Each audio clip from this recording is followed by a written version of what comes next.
सुबह बोला तो डाल दी। जी जी कुछ बता दीजिए।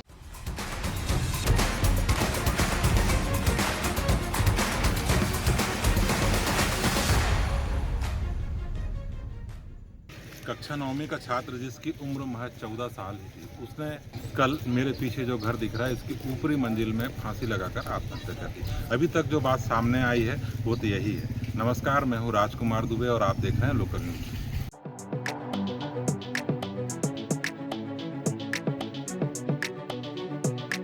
इस खबर पर विस्तार से जाते हैं और ये समझने का प्रयास करते हैं कि आखिर के इस 14 वर्ष के बालक ने आत्महत्या जैसे काम को अंजाम क्यों दिया, या इसने यह निर्णय क्यों लिया कि मुझे ज़िंदगी अभी समाप्त कर देनी है जब उसका जीवन शुरू हुआ ही ना हो। सर, ये पता चला है कि साहिल नाम का जो बालक है ये कक्षा 9वीं का छात्र था और अपने घर, जो मेरे पीछे आप भवन देख रहे हैं, ये उसका निवास है और कैमरा के पीछे से अगर 100 मीटर अपन जाएँ तो वहाँ पे इसका आश्रम है जहाँ पर रहकर वो पढ़ाई करता था। और इसी साल जुलाई की 16 तारीख को उसने इस हॉस्टल में एडमिशन लिया था। उसके बाद महज 10 दिन के अंदर उसने यह जो निर्णय लिया, इन्हें सभी को चौंका दिया है। यह यहाँ से 20-25 किलोमीटर दूर एक बर्रे बेड़ा करके गाँव है, वहाँ का छात्र है, आदिवासी छात्र है। कल सुबह इसकी माँ हरीली त्यौहार मनाने बर्रे बेड़ा गई थी। उस समय यह छात्र यहीं था और घर में आया, इस घर में आया। आने के बाद उसने फांसी लगाकर आत्महत्या कर ली। जब माँ उसकी लौटी तो देखा कि घर का दरवाज़ा अंदर से बंद है। थोड़ी परेशान हुई, पर आजू बाजू के लोगों को उसने बताया और जब दरवाज़ा तोड़कर देखा गया तो साहिल अपनी ज़िंदगी ख़त्म कर चुका था। नहीं बताया मेरे को कुछ भी। कोई बच्चे परेशान कर रहे हैं या वैसे कुछ नहीं बताया।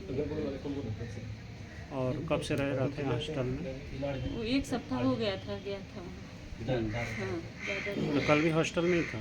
हाँ, कल नहीं था हॉस्टल में, परसों मंगलवार को गया था वो हॉस्टल। कल यहीं था? हाँ, कल यहीं था। तो आप उसको छोड़ के चले गए? जी। आप यहीं रहते थे, फिर उनको हॉस्टल में कैसे रख दी थी? वो बाद में अपने बोला कि हॉस्टल में रहूँगा, मम्मी बोला। हाँ। पहले से बचपन से वो बाहर में था हॉस्टल में। पहले दुर्कुंदल में पढ़ने गया था, उसका पापा था तो वहाँ से मैं यहीं किराए में, भैया यहाँ पर किराए में अकेली बच्चे के साथ थी, छोटा बच्चे के साथ। तो उसके बाद मैं वहाँ नहीं पढ़ूँगी, मम्मी अंतागढ़ आऊँगी बोले, तो यहीं लाया मैं इसको और यहीं डाल दिया। मोबाइल वगैरह चलाता था क्या? नहीं चला था मोबाइल था उसके पास? नहीं था। कुछ भी एक समझ, ही मोबाइल था मेरा। कोई कारण कुछ समझ आ रहा है आपको ऐसा कभी? ऐसा तो मुझे नहीं लगा सर। अंतागढ़ पुलिस ने मामले को बड़ी गंभीरता से लिया और इस पूरे मामले की जांच के लिए एफएसएल की टीम को भी बुलाया गया। एफएसएल की टीम घटना के 20 घंटे बाद मौके पर पहुंची। तब तक बालक का शव फांसी के फंदे पर झूलता रहा। एफएसएल की टीम ने पहुंचने के बाद मौके का, घटनास्थल का निरीक्षण किया। उसके बाद ही शव पोस्टमार्टम के लिए भेजा गया, फिर परिजनों को सौंपा गया। में हमने इनके हॉस्टल के अधीक्षक सागर कोचे जी से बात की। उन्होंने हमको जो बताया आप सुनिए। नया छात्र था, न्यू एडमिशन था। 16 तारीख से आया हुआ था अभी जुलाई में, 4-5 दिन रुका था। उसके बाद 23 को स्कूल से ही वो घर चला गया था। तो शाम को जो इवनिंग में प्रेयर होता है उसमें पूछे थे तो बच्चे बताए कि घर गया है, तो बिना सूचना के चला गया था। फिर उसके घर में संपर्क करने का प्रयास किया और रिंग जा रही थी लेकिन फ़ोन नहीं उठा रहे थे। अंतागढ़ के एसडीओपी शुभम तिवारी ने हमें बताया कि ये जो पूरा मामला है इसको हर एंगल से हम जांच कर रहे हैं। उनकी बात भी आप सुन लीजिए। आज थाना अंतागढ़ को एक मर्ग इंटीमेशन प्राप्त हुआ है कि अंतागढ़ के नयापारा स्थित एक किराए के मकान में 13-14 वर्ष का एक बालक साहिल हुई के अपने ही घर के चौखट से फांसी में लटका हुआ है। इंटीमेशन परिवारजनों के द्वारा प्राप्त किया गया है। उसके बाद मौके पे पुलिस टीम भी थी और मामले की गंभीरता को देखते हुए फॉरेंसिक टीम भी मौके पे उपस्थित थी।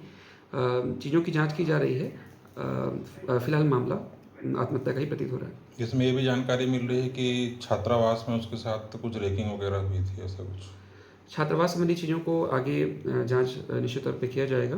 फिलहाल परिवार वालों की तरफ से या अन्य किसी भी के द्वारा उस संबंध में चीज़ों की पुष्टि नहीं की गई है। ओकर माँ हाँ बताइस मंगलवार के बाजार ले जबे मम्मी और मोर बा कपड़ा उपड़ा खरीद देबे और मोर बाल कटवा देबे, ऐसे बोलिस कह के बताइस ओकर मम्मी है। तो फिर कपड़ा खरीदी था, बाल वाल कटवा दी? हाँ, ओकर मम्मी है कटवा दी। तो फिर काबर ऐसे कट रही, कुछ पता है तुला? नहीं पता नहीं। कोई अंदाजा भी नहीं है। चलिए इसकी वो लड़का ही से कर डरी कही गए। सांझ के कौन बताई ओकर मम्मी मन। ऐसे तो कुछ का कारण पता चली थी काबर ऐसे करी थे? हाँ वैसे तो नहीं बताई मोला। नहीं बताया ना। तो एक पिताजी खेला उसने कर रहा है। हो तो तुम्हारे परिवार में कतई जन फांसी लगा डरी हो?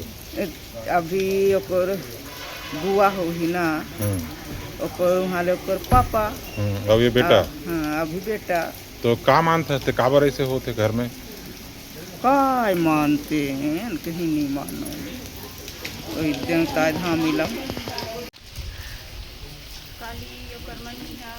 गांव साइड जा रही से वो किधर रही। ये लड़का की जगह रही हाँ। तो ओकर माला कैसे पता चली आने के बाद? आने के बाद खोलेला बोली ना तो नहीं खोला था तब पता चली। अच्छा, मैंने जब ये घटना करी तो लड़का अकेले रही से। हाँ। तो कब पता चली वो कि वो लड़का ऐसे कर डरी थे?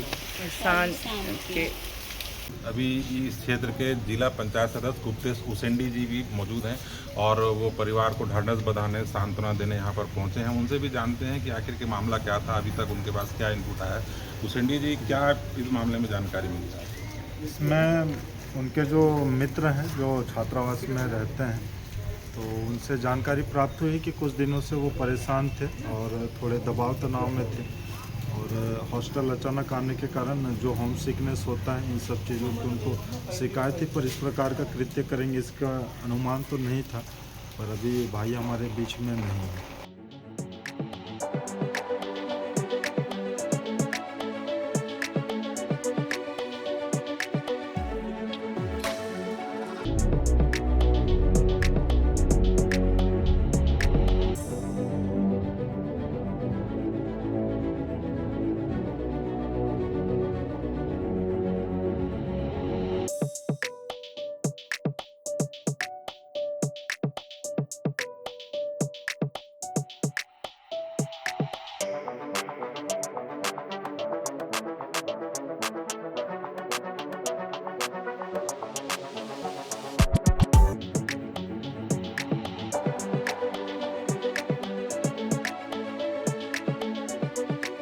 बड़ा सवाल यह है कि तो क्या ऐसी परेशानी थी कि इस छोटी सी उम्र में अपनी ज़िंदगी को ख़त्म कर लिया। इस मामले में जिन लोगों ने जो भी बताया क्या हम आपको बता चुके हैं, पर आगे जो भी बात खुल कर आएगी आपको फिर बताएंगे। बने रहिए हमारे साथ। नमस्कार।